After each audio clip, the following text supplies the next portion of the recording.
कुटुंबियांसह त्यांनी मोठे आरोप केलेले आहेत तुमच्यावर, म्हणजे राज्य सरकारवर, प्रामुख्यानं मुख्यमंत्र्यांवर. त्याच्यावर उद्धव ठाकरे सहकुटुंब त्यांचा लवटांगण दौरा, आजव दौरा पार पडा. मला मुख्यमंत्री करा, मला मुख्यमंत्री करा असा कटोरा घेऊन ते आले होते. पण मला वाटतं काँग्रेसने त्यांना हुसकावून लावलेलं आहे. दिल्लीत त्यांना कुणीही भाव दिला नाही. खालील लोटांगण असा संजय राऊत यांनी केलेला हा दौरा होता. संजय राऊत यांनी स्वतःचं राजकीय महत्त्व वाढवण्याकरता आणि उद्धव ठाकरे यांना मी नाचवू शकतो, मी बोलेल तेव्हा ते दिल्लीत 3 दिवसही राहू शकतात. मुलाचा वाढदिवस असताना सुद्धा दिल्लीमध्ये हॉटेलमध्ये न राहता ते माझ्या घरात राहतात आणि स्वतःचं राजकीय वजन वाढवण्याकरता हा दौरा कदाचित त्यांनी अरेंज केला असावा. आणि राजकीय फायदा तर त्यांना काही झाला नाही, परंतु ह्या निवडणुका आहेत आणि निवडणुकीमध्ये फंडाची गरज असते आणि कदाचित हा फंड गोळा करण्याकरता हा दौरा झालेला आहे असं मला वाटतं. दक्षिण आफ्रिकेतील अब्जावधीचा रँड घोटाळा करणारे गुप्ता बंधू यांच्यापैकी हे गुप्ता बंधू यांची भेट घडवून आणण्याकरता कदाचित हा दौरा त्या ठिकाणी अरेंज केला गेला असावा. मुंबईत राज्य सरकार आहे, कळेल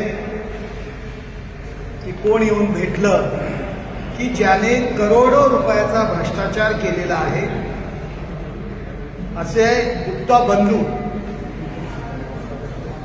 नुकतीच जुलैमध्ये त्यांच्या काही लोकांची जामिनावर सुटका झालेली आहे आणि 7 तारखेला दुपारीच्या सुमारास या गुप्ता बंधूंची संजय राऊत यांनी भेट घडवून आणलेली दिसते या दिल्ली या ठिकाणी.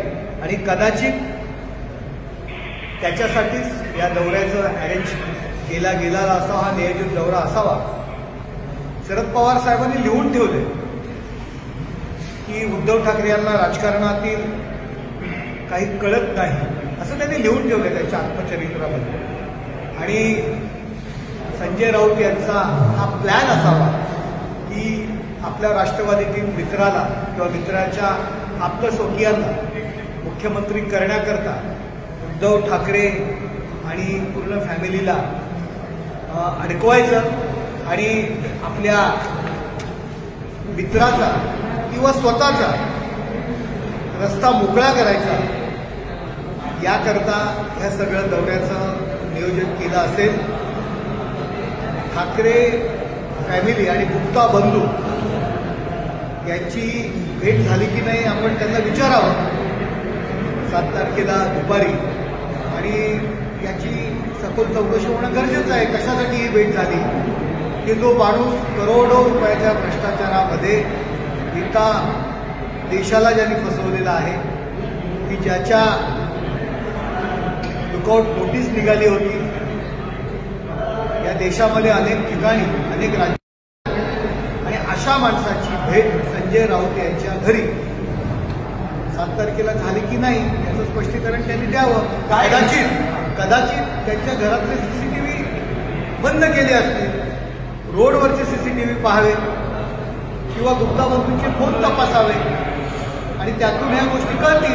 काय बॅकग्राऊंड, इलेक्शन फंड आणि या सगळ्या गोष्टींकरता या सगळ्या हा नियोजन होतं का याची मी जाहीरपणे त्यांना आव्हान करतोय की अशा पद्धतीकरता या दौऱ्याचं नियोजन होतं का हे त्यांनी खुलासा याचा करावा. नाही, त्यांची काय हिस्ट्री आहे गुप्ता बंधू? तुम्ही म्हटले की भ्रष्टाचार वगैरे केलेला आहे त्यांनी, पण तुम्हाला तुमच्याकडे काय माहिती आहे नेमकी त्यांचा बॅकग्राऊंड त्यांचं काय आहे? तुम्ही गुगलला जरी गेला किंवा यूट्यूबला गेला, गुप्ता बंधू म्हटलं की तुम्हाला पूर्ण नाव काय आहे? पूर्णपणे तुम्हाला त्यांची अजय गुप्ता, राजेश गुप्ता, की ज्यांनी माजी राष्ट्राध्यक्ष जेकब झुमा याच्याशी जवळीक साधून दक्षिण आफ्रिकेमध्ये अब्जावधी रँडचा घोटाळा केलेला आहे. जेकब झुमा 2018 अध्यक्षपदावरनं पायउतार झाल्यानंतर हे तिघे आणि त्यांचे कुटुंबीय दुबईला पळून गेले होते, तिथे अटक झाले होते. या ठिकाणी त्याच्यावरती आत्महत्येस प्रवृत्त केलं म्हणून डेहराडून येथे सुद्धा गुन्हा दाखल आहे.